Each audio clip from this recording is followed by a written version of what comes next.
Cum se face analiza unui inventar? Din modulul de gestiune, inventar, accesăm inventarul să analizăm diferențele cantitative care sunt. Putem vedea cu plus diferențele care sunt pozitive, ceea ce înseamnă că am găsit mai multe aluat în gestiune decât a calculat sistemul, și cele negative. De exemplu, pentru amidon să verificăm din ce cauză avem o diferență negativă de 990 de grame. Pentru aceasta, tastăm click dreapta pe amidon și intrăm în raportul de mișcare marfă. Aici vom putea vedea pe gestiune selectată ce mișcări am avut pentru această materie primă. Putem vedea că pe data de 25/1/2025 am avut un inventar prin care a fost identificat 1 kg de amidon. Tastând pe inventar putem să intrăm și în interior să vedem acest inventar. Pe data de 30/1 am avut o factură de intrare încă pentru 1 kg de amidon de la furnizorul Mega. Pe data de 24/2 am avut o factură de ieșire de 1 kg. Soldul final a rămas 1 kg. 1 kg din inventar plus 1 kg din factura de intrare, soldul este 2, minus 1 kg din factura de ieșire, soldul rămâne 1 și minus 0,10 din vânzarea unui produs ananas prăjit și soldul final a rămas 990 de grame. În inventar noi am identificat 0. În acest caz poate fi cauza sau că nu a făcut inventarul corect persoana responsabilă și putem să-l rugăm să verifice încă o dată, sau 2. Să verificăm, posibil acest amidon urma să fie și în alte rețete. Pentru aceasta intrăm în raportul de verificare în ce produse finite se utilizează amidonul nostru. Intrăm în gestiune, raport pe intrări de materie primă în componența produsului finit. Punem denumirea materiei prime, o selectăm și analizăm la data de 26/3 pe ce produse sunt și în ce cantitate.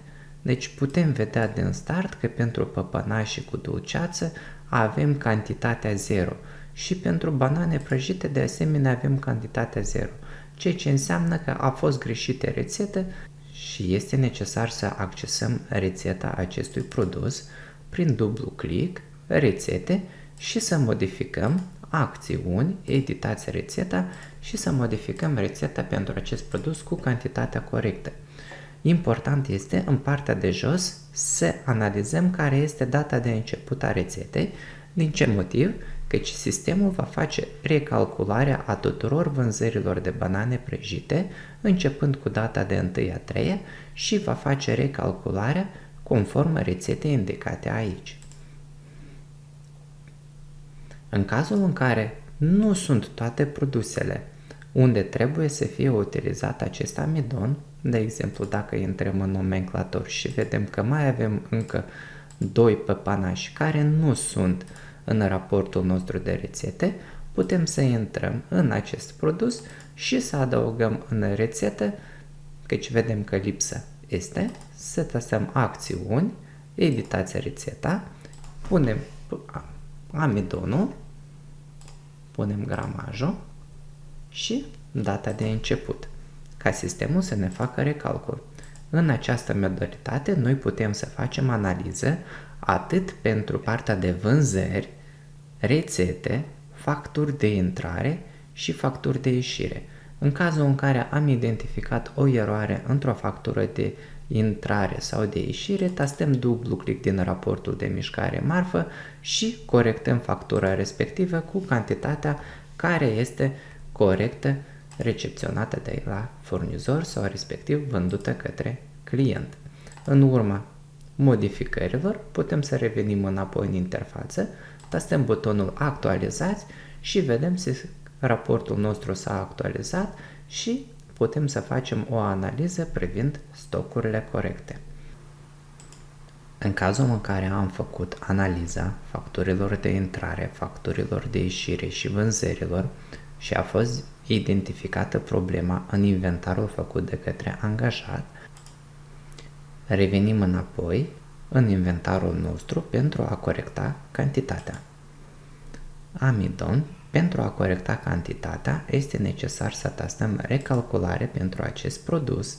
Sistemul va tăia cantitatea anterioară și vom introduce cantitatea nouă care a fost identificată în urma corecției inventarului și tastăm butonul salvare. În acest moment vom putea vedea care sunt diferențele, deci diferențele la moment sunt deja pozitive. Tastăm butonul salvat și închideți pentru a salva inventarul nou. Exact același lucru este necesar de verificat pentru toate produsele unde avem diferențe mari, pozitive sau negative.